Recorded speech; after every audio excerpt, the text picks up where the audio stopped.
आगे देखिएगा भाई और बहनों, आगे पूज्य गुरुदेव भगवान के आशीर्वाद से समझिए और जानिए कि अब आपको यह तो पता चल गया कि दुराचार क्या है, व्यभिचार क्या है।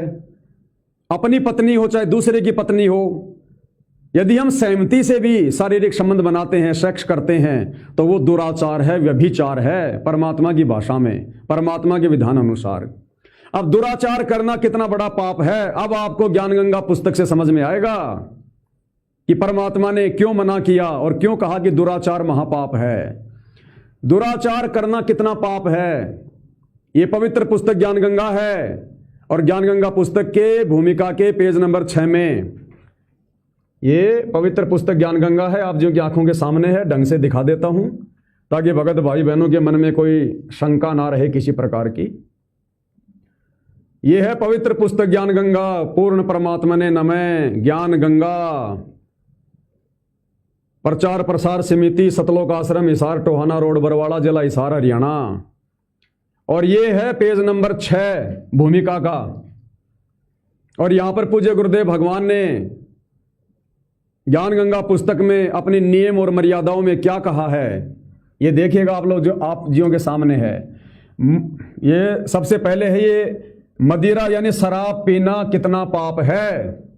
तो शराब पीना तो भगत के लिए भी पाप है ना, ऐसा थोड़ी है कि भगत चाहे शराब पियो, जगत वालों के लिए कहा परमात्मा ने।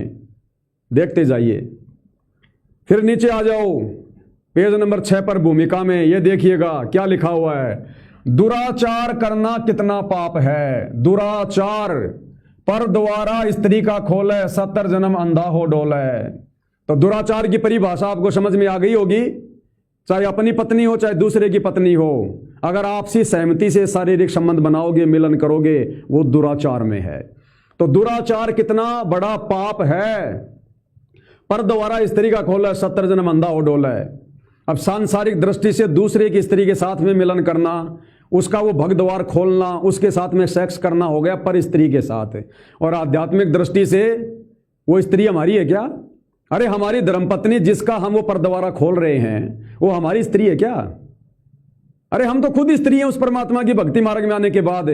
नारी कहावे पीव की रहे और संग सोए, जार सदा मन में बसे कसम खुशी क्यों होए। तो अब हमें पता चल गया सारी स्त्रियां उस कबीर भगवान सतगुरु रामपाल जी की हैं। और यदि हम भक्ति मार्ग में आने के बाद, ये ज्ञान होने के बाद किसी स्त्री के साथ में संभोग करेंगे, उसका द्वारा खोलेंगे, तो हम क्या कर रहे हैं? हम उस परमेश्वर की आत्मा उस पर नारी के साथ में कर रहे हैं। पर नारी के साथ है भक्ति मार्ग में आने के बाद। पर द्वारा स्त्री का खोले, 70 जन्म अंधा हो डोले। क्या कह रहे परमात्मा, ध्यान से सुनो। पूज्य कबीर परमेश्वर जी ने बताया है कि जो व्यक्ति किसी पर स्त्री के साथ दुष्कर्म करता है तो वह 70 जन्म अंधे का जीवन भोगता है। अगर वो तेरी स्त्री है ना, तो तेरे से पहले क्यों मर जाती है? रोक लेता उसको, नहीं मरने देता अगर तेरी स्त्री है तो। बुद्धिमान व्यक्ति ऐसी आफत कभी मोल नहीं लेता, मूर्ख ही ऐसा कार्य करता है। जैसे आग में हाथ डालने का अर्थ मौत मोल लेना है। अब आग चाहे अपनी हो चाहे पराई हो। जैसे कोई व्यक्ति किसी अन्य के खेत में बीज डालता है तो वह महामूर्ख है। बुद्धिमान व्यक्ति ऐसा कभी नहीं कर सकता। वैश्यागमन को ऐसा जानो जैसे उन कुरड़ियों पर गेहूं का बहुमूल्य बीज का थैला भरकर डालाए। वैश्यागमन, और गुरुदेव ने गरिमा गीता में क्या बताया? स्वेच्छा से मिलन करना व्यभिचार, दुराचार, यानी वो भी वैश्या के बराबर है, वैश्यागमन के बराबर है, चाहे अपनी पत्नी हो चाहे दूसरे की। और ये क्रिया बुद्धिमान व्यक्ति नहीं कर सकता, या तो महामूर्ख या शराबी निर्लज अर्थात घंड व्यक्ति ही किया करता है। घंड कौन होता है? अहंकारी, जिसने किसी की बात माननी नहीं। विचारणीय विषय है कि जो पदार्थ शरीर से नाश होते हुए आनंद का अनुभव कराता है, यानी वीर्य शरीर से नाश होते समय, सेक्स करते समय, क्या कह रहे परमात्मा? जो पदार्थ शरीर से बाहर निकलते समय, सेक्स करते समय जब हमारा वीर्यपात होता है तो कुछ सेकंड के लिए हम कितना झूठा सुख महसूस करते हैं। तो परमात्मा समझा रहे हैं कि विचारणीय विषय है, जो पदार्थ शरीर से नाश होते हुए आनंद का अनुभव जो है वो करवाता है, यदि वह शरीर में सुरक्षित रखा जाए तो कितना आनंद देगा। ये आदेश हो गया गुरुदेव का, आदेश हो गया। यदि उसको शरीर में रखा जाए, यानी उसको शरीर में रखना चाहिए, वीर्य को नष्ट नहीं करना चाहिए, ये गुरु का आदेश हो गया भाई। तो गुरु कैसे रमेणी का आदेश देगा? अब फिर भी कोई कहेगा गुरु जी मैं रमेणी करूंगा, आशीर्वाद दो, तो परमात्मा तो देगा भैया। फिर परमात्मा तो कहिएगा कि सतलोक आश्रम में 300 जोड़ों का विवाह हो गया, 500 जोड़ों की रमेणी हो गई, वो तो कहेगा भैया। जब तक आप ज्ञान आधार बना के अपनी तरफ से और पीछा नहीं छुड़वाओगे तो गुरु तो भैया रमेणी भी करवाएगा, सारे काम करवाएगा। गुरु क्यों मना करेगा? जबरदस्ती नहीं करना, चमत्कार नहीं करना। काल ने कहा था, ज्ञान गुरु ने दे दिया, ज्ञान को समझ के कोई आगे बढ़ नहीं रहा, तो गुरु फिर रमेणी करवाने से क्यों मना करेगा? बाकी आदेश हो गया गुरुदेव का कि यदि वह शरीर में सुरक्षित रखा जाए, यानी सेक्स ना की जाए, हस्त मैथुन ना किया जाए, तो कितना आनंद देगा और क्या क्या लाभ होगा? दीर्घायु यानी लंबी उम्र होगी, स्वस्थ शरीर होगा, स्वस्थ मस्तिष्क होगा, सूरवीरता आएगी तथा स्फूर्ति प्रदान करता है। और जब शरीर इतना स्वस्थ, मस्तिष्क इतना स्वस्थ होगा तो भक्ति भी बड़े आनंद से होगी। और आगे क्या कह रहे हैं परमात्मा? भाई और बहनों ध्यान से सुन लो, अब ध्यान से सुन लो। विषय वासनाओं के जो गुलाम हैं, जो पुजारी हैं, वो भगत ध्यान से सुन लो आगे क्या कह रहे हैं परमात्मा। तुम जो रोजाना ये विषय वासना का खेल खेल रहे हो ना, रोज खेलो चाहे एक दिन खेलो, बात वही है। जहर का चाहे टपका चाहे पूरी बोतल, एक दिन पियो चाहे 100 दिन पियो, नुकसान तो नुकसान है। क्या कह रहे हैं परमात्मा? जिस पदार्थ से यानी जिस वीर्य से अनमोल बच्चा प्राप्त होता है, उसका नाश करना बच्चे की हत्या के बराबर है। तो जो भगत भाई बहन रोजाना या जैसे भी है वो भगत होकर स्त्री मिलन कर रहे हैं, सेक्स कर रहे हैं, अभी तक भाई बहनों के संबंधों में नहीं आए हैं, आप जब जब शारीरिक संबंध बनाते हो आप तो मर्डर कर रहे हो, मर्डर।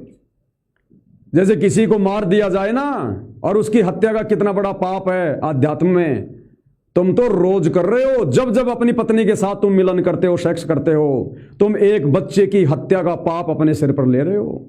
ये सतगुरु रामपाल जी कह रहे हैं। जिस पदार्थ से अनमोल बच्चा प्राप्त होता है, उसका नाश करना बच्चे की हत्या करने के तुल्य है। इसलिए दुराचार तथा अनावश्यक भोग विलास वर्जित है। दुराचार तथा अनावश्यक भोग विलास वर्जित है। तो दुराचार क्या हो गया? जो अपनी स्वेच्छा से भोग करते हैं। तो पति पत्नी चाहे भगत हो चाहे जगत वाले हो, अपनी इच्छा से शारीरिक संबंध बनाते हैं। तो गुरुदेव ने कह दिया बेटो तुम दुराचार कर रहे हो, और रोजाना एक हत्या का पाप तुम्हारे सिर पर रखा जा रहा है। इसलिए दुराचार करना, इसलिए दुराचार तथा अनावश्यक भोग विलास वर्जित है। अब ये अनावश्यक भोग विलास का यहां क्या मतलब है? काल प्रेरणा से कुछ लोग क्या करेंगे, अरे नहीं, अपनी पत्नी के साथ में शादी करके और अपनी हद में रह के शारीरिक संबंध बनाना, इसलिए गुरुजी ने कहा कि अपनी हद में रह के शारीरिक संबंध बनाओ। नहीं, यह अध्यात्म है। अध्यात्म आप अपने तरीके से सुमरोगे, अपने तरीके से मतलब निकालोगे, नहीं निकलेगा। परमात्मा कहते हैं सब सुमरे अपने अनुमाना तो गति लखी न जाए, और कहे कबीर कृपया कर जिस पर ज्यों की त्यों समझाए। तो इन वाणियों का अर्थ भी वही भगत सही से बताएगा जिस पर गुरुदेव भगवान की कृपा होगी, रजा होगी। तो क्या कह रहे हैं यहां परमात्मा?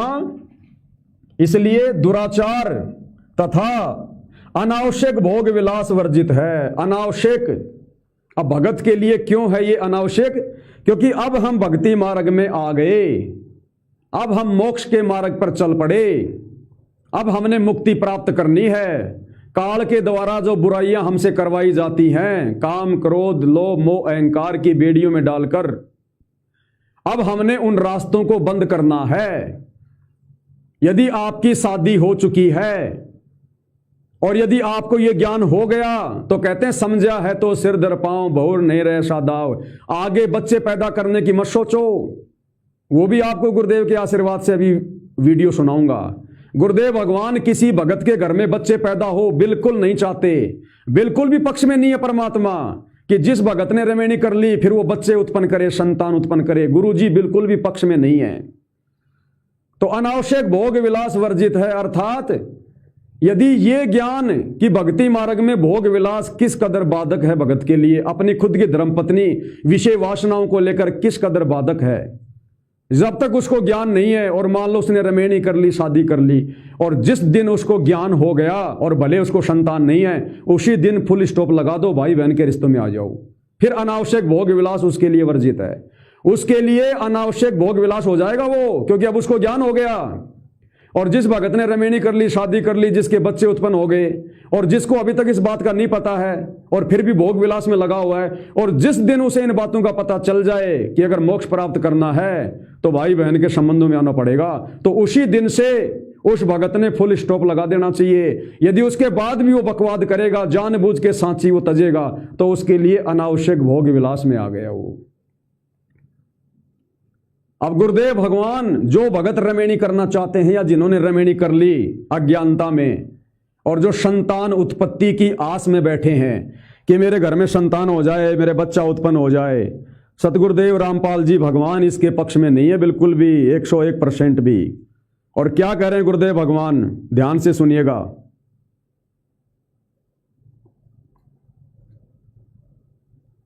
आपको 2 वीडियो सुनाऊंगा, आपने बहुत ही ध्यानपूर्वक सुनना है, उम्मीद करूंगा आपकी समझ में आ जाएगा। सबसे पहले ये वीडियो परमात्मा नीरू और नीमा को आधार बनाकर कह रहे हैं। उनकी शादी हो चुकी थी, बहुत वो प्रयास कर रहे थे संतान के लिए, लेकिन गुरुदेव ने क्या कहा कि परमात्मा ने जिनको मोक्ष देना होगा उनको भगवान संतान नहीं देगा। छोटी मोटी बात नहीं है। जिन भाई बहनों के संतान नहीं है, भूल कर भी आगे संतान की प्राप्ति का कोई प्रयास मत करना। कोई गोली दवाई लेना या कुछ और कोई यत्न करना या गुरुजी से प्रार्थना करना, यह गलती मत कर देना।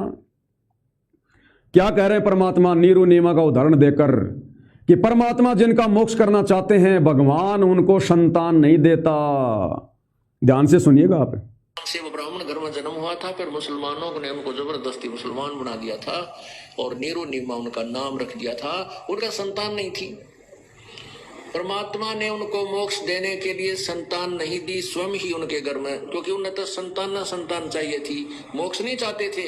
लेकिन अपने भक्त के उस वचन के वध होकर परमात्मा ने उनको मुक्त भी करना था, और वह संतान की भूख उन नालायकों को थी, स्वयं ही संतान रूप में वहां प्रकट होना पड़ा। उनको संतान भी दे सके थे, उन्हें क्या देर लग गई थी, लेकिन वो उनको मोक्ष कर देना चाहते थे, उनको यहाँ से पीछा छुटवाना चाहते थे, तो उनको संतान नहीं दी। स्वयं ही वहां बालक रूप धार के चले गए और उनकी वो तो आज भी तो स्वयं ही आ गए। अरे जिस प्रकार परमात्मा नीरू नीमा को संतान नहीं दे रहे थे, उनका मोक्ष करना चाहते थे कि अगर संतान दे दी तो उसी के लाड प्यार में मोह ममता में फंस के रह जाएंगे, फिर कल को उनकी शादी की चिंता, फिर उनके बेटा बेटी होंगे, फिर मोह ममता में पड़ेंगे और यहीं पर रह जाएंगे, भक्ति क्या खाक करेंगे। इसलिए परमात्मा खुद आ गए उनके घर में। अरे आज भी तो परमात्मा आ गया खुद, घर घर में बैठ गया, सबके घर में दरबार लगे हैं। तो तुम्हारे घर में क्या परमात्मा नहीं बैठा क्या, काल बैठा है क्या? तो सबके घर में परमात्मा आ गए, शब्द रूप में सबके घर में बैठ गए। घटी में गंगा, घटी में जमुना, घटी में जगदीश सतगुरु तारेंगे। आज परमात्मा सबके घर में बैठ गए, सबके घट में बैठ गए, फिर क्या आवश्यकता में संतान की? क्यों पड़े हम इस पचड़े में? और आज तो मोक्ष का प्राइम टाइम है, आज तो मोक्ष करवाना चाहिए हमने। ये आवन जान बखेड़ा या कौन बसावा खेड़ा, असंख्य जन्म हो गए, हमने ये बच्चे पैदा कर करके छोड़ दिए, गधे बने वहां बच्चे पैदा करके छोड़ दिए, हमारा वंश चल रहा है। वो हमारे पैदा किए हुए कुमार की उलट खा रहे हैं। मनुष्य जन्म में ना जाने हमने कितने बच्चे पैदा कर दिए, आज कोई चोरी कर रहा होगा, कोई जारी कर रहा होगा, हमारी लगाई गई प्योद। तो अब तो कम से कम ज्ञान होने के बाद में फुल स्टॉप कर दो। क्लियर? परमात्मा जिसकी शादी हो चुकी है उसके बाद संतान के पक्ष में नहीं है। आगे और सुनिएगा, जिनकी शादी हो चुकी है, ये वर्तमान में कह रहे हैं परमात्मा, वर्तमान में सतलोक आश्रम में बैठे कुछ भक्तों का उदाहरण देकर कि यहां जो बच्चे रहते हैं सेवा भी करते हैं और जिनकी रमेणी हो चुकी है, जिन्होंने रमेणी कर ली, अब परमात्मा उनको टटोल रहे हैं उनके अंदर से कि ये संतान चाहते हैं या नहीं चाहते हैं, ये संतान चाहते हैं या फिर मोक्ष चाहते हैं। यानी परमात्मा ये देख रहा है कि ये नालायक रमेणी तो चलो इन्होंने कर ली, ज्ञान नहीं था, अब ये संतान चाहते हैं या मोक्ष चाहते हैं। एक ही चीज मिलेगी, पल्ले गांठ बांध लेना। वो भाई बहन चिंता मत करना जिनके संतानें हैं। अरे तुम्हारे घर में जो संतान है वो अनजाने में हुई है, क्योंकि उस समय तक तुम्हें यह ज्ञान नहीं था, तुम्हें इस प्रकार से निर्णय ज्ञान नहीं मिला था। गुरुदेव ने जो निर्णय ज्ञान दिया है आज से पहले हमें नहीं पता था, तो हमने शादी भी करी, हमने बच्चे भी पैदा कर लिए, कोई दिक्कत नहीं है, पोता पोती भी हो गए। लेकिन अब ज्ञान समझ में आ गया तो उन भक्तों ने तो उसी समय फुल स्टॉप लगाना है काम वासना पर। लेकिन अब वर्तमान में यदि किसी को रमेणी करने से पहले यह ज्ञान समझ में आ गया, उसने रमेणी नहीं करनी। और जिन्होंने रमेणी कर ली, फिर क्या कह रहे परमात्मा कि परमात्मा फिर उनके अंदर को टटोलता है कि ये गधे मोक्ष चाहते हैं या संतान चाहते हैं। अरे शादी हो गई तो बच्चे होने में क्या दिक्कत है, लेकिन नहीं, क्या कह रहे हैं गुरुदेव भगवान, ध्यान से सुन लो। बच्चे हैं या जिनकी शादी भी हो चुकी है और नाम भी ले रखा है, उनको संतान नहीं दी है प्रभु। क्या कह रहे हैं कि बच्चे हैं यहां पर जिनकी शादी रमेणी भी हो चुकी है और जिनको अभी परमात्मा ने बच्चे नहीं दिए हैं, यानी रमेणी हो गई, शादी हो गई, उन्होंने कर ली, कोई बात नहीं, ज्ञान नहीं था, लेकिन अब क्या वो संतान चाहते हैं या मोक्ष चाहते हैं? अब सुनो ध्यान से। बच्चे हैं या जिनकी शादी भी हो चुकी है और नाम भी ले रखा है, उनको संतान नहीं दी है प्रभु ने। अब उनके अंदर ने टटोल रहे हैं मालिक कि ये मोक्ष चाहे है कि संतान चाहते हैं, क्योंकि परमात्मा चाहता है यहाँ से पीछा छुड़वा लो। 1 लाख पूत 1.25 लाख नाती, उस रावण के अध दीवान बाती। 1 लाख पुत्र थे रावण के, वो भी मर गए, सारे खत्म हो गया। आज उसका कोई दीवाला नहीं, अभी कोई नहीं। उसका नाम लेने वाला, उसका जो वंशजित भी खत्म हो गए, उसका कितना नामो निशान नहीं है। और तुम एक पुत्र मांग के बता के गला तोड़ जाओगे। समझना है तो इस मार्ग को, ये तत्व ज्ञान। क्या कह रहे हैं? समझना तो इस मार्ग को इस प्रकार से समझो, ये तत्व ज्ञान है। बच्चे पैदा करने में लगे रहोगे क्या? रमेणी करने में लगे रहोगे क्या? कितना गंदा कर्म है ये स्त्री मिलन, दुराचार, व्यभिचार। क्या कह दिया मालिक ने कि जिनकी रमेणी हो चुकी है, जिन्होंने नाम ले लिया, जो यहां भी आ रहे हैं, अब भगवान उनको जानबूझ के संतान नहीं दे रहा। क्यों? उनके अंदर को टटोलने के लिए कि ये वास्तव में संतान ही चाहते हैं या फिर ये मोक्ष चाहते हैं। तो बिना ज्ञान के तो संतान ही चाहेगा आदमी, बिना ज्ञान के तो संतान ही चाहेगा। तो कह रहे परमात्मा उनको टटोल रहे हैं। अरे जब संतान ही नहीं देनी, परमात्मा संतान प्राप्ति के जो है पक्ष में नहीं है, फिर रमेणी क्यों करनी? मनोरंजन के लिए, स्त्री भोगने के लिए। वो भाई जिसकी आपकी मैंने अभी वो फोटो दिखाई थी, हरियाणा का, जो CISF में है, वो क्या कह रहा था अपने एक वीडियो में, अगर सभी भाई बहन के रिश्तों में आ गए तो फिर परमात्मा की आत्माएं यहां पर कैसे आएंगी, उनका जन्म कैसे होगा, मिन्नी सतलोक वाली आत्मा यहां पर कैसे आएंगी? तो ये सवाल अपने गुरुजी से करो जाकर, सतलोक आश्रम धनाना में। आपके गुरुजी यानी हम सबके गुरुजी सतगुरु रामपाल जी खुद मना कर रहे हैं कि मैं किसी को संतान देने के पक्ष में नहीं हूं। अरे जब संतान ही नहीं होगी तो शादी क्यों करनी? जब संतान परमात्मा ने नहीं देनी है, संतान के परमात्मा पक्ष में नहीं है, वीडियो में आप सुन रहे हो, फिर शादी किस लिए करनी? अपना वीर्य नाश करने के लिए, मनोरंजन करने के लिए। तो ना परमात्मा किसी की रमेणी के पक्ष में है और ना परमात्मा किसी की रमेणी हो गई तो उसके संतान हो इसके पक्ष में है। क्या कह रहे हैं? ध्यान से सुन लो। और कह रहे हैं ये है वो तत्व ज्ञान, अगर समझ में आ जाए तो। नहीं तो बढ़वागिरी करते रहो, दुराचारी करते रहो, व्यभिचारणी भक्ति करते रहो। फिर क्या कह रहे हैं? आपने केवल संतान चाहिए है तो 10वें महीने गारंटी लो, एक फैसला करो। तो भाव एक फैसला कर लो। गुरुदेव कहते हैं मोक्ष चाहिए या फिर संतान चाहिए। अगर आपको संतान ही चाहिए तो संतान मांगो भगवान से, 10वें महीने मिल जाएगी, लेकिन मोक्ष नहीं मिलेगा। अब आगे विस्तार से बता रहे, ध्यान से सुन लो। 2 में से एक चीज मिलेगी, 2 में से एक चीज, या तो संतान या मोक्ष। यह है कि परमात्मा चाहता है कि तुम यहाँ तक पीछा छुड़वा लो, या सुख नाम की चीज नहीं है। सत साहिब सुनो ध्यान से। अब यहाँ हम सुख ढूंढ रहे हैं, जिसके संतान नहीं है वो तो यही मांगता है, भगवान मेरा तो एक जात तक हो जा, चाहे बेटा हो जा चाहे बेटी हो जा, बस मौज हो जाएगी। परमात्मा कहते हैं प्रभु अगर आपको चाहेगा कि आपको संतान देनी उचित है तो अवश्य देगा। पुण्यात्माओं, संसार समाज से उल्टा हटके हमने भक्ति करनी होती है। संसार समाज से उल्टा हटके हमने भक्ति करनी होती है।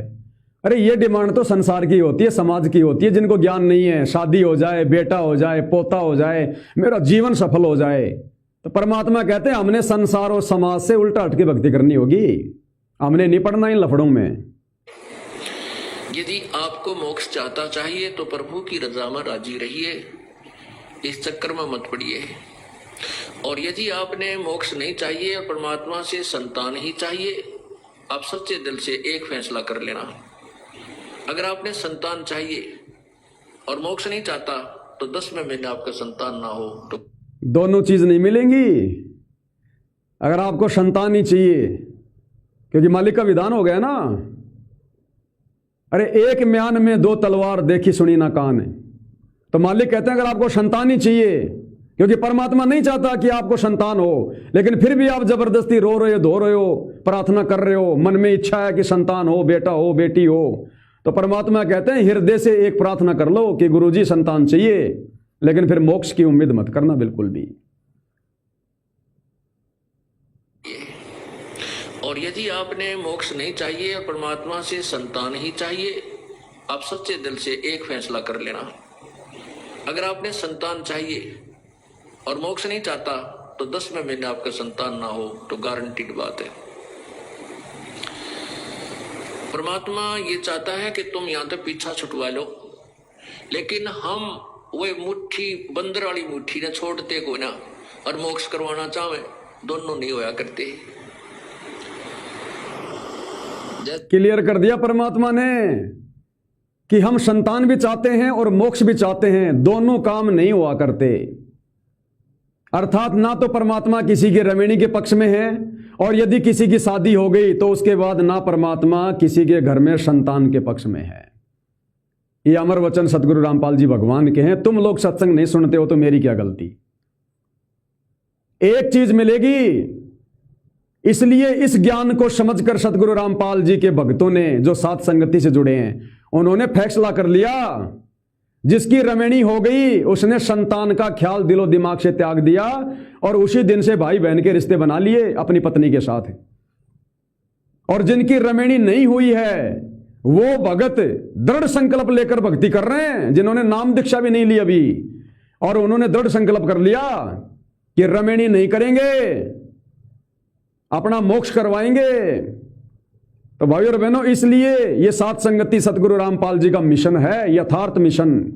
इतनी दृढ़ता, इतनी हिम्मत, इतनी श्रद्धा, इतना विश्वास केवल उन्हीं आत्माओं में प्रकट हो सकता है जो परमेश्वर की विशेष आत्मा है, जिन्होंने अभी तक तो प्रथम दीक्षा भी नहीं ली और संकल्प लेकर भाई बहन के रिश्तों में आ गए और संकल्प लेकर रमणी ना करने का फैसला कर लिया और अपनी भक्ति कर रहे हैं।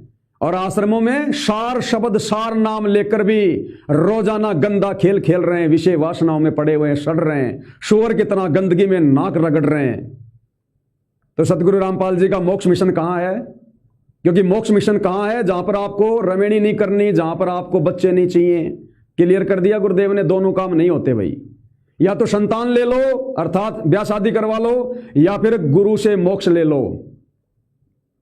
भाई पीना चावे तो प्रेम रस और राख्या चावे मान, एक म्यान में 2 तलवार देखी सुनी ना कान। क्लियर कर दिया है। हाथ कंगन को आरसी क्या, पढ़े लिखे को फारसी क्या। इसलिए परमात्मा कह रहे हैं यहां पर कि जिस पदार्थ से अनमोल बच्चा प्राप्त होता है उसका नाश करना बच्चे की हत्या करने के बराबर है। इसलिए दुराचार तथा अनावश्यक भोग विलास वर्जित है। यानी भक्ति मार्ग में आने के बाद अपनी पत्नी हो चाहे पराई हो, ये भोग विलास करना बिल्कुल वर्जित है, बेकार है, आप जी की आंखों के सामने है।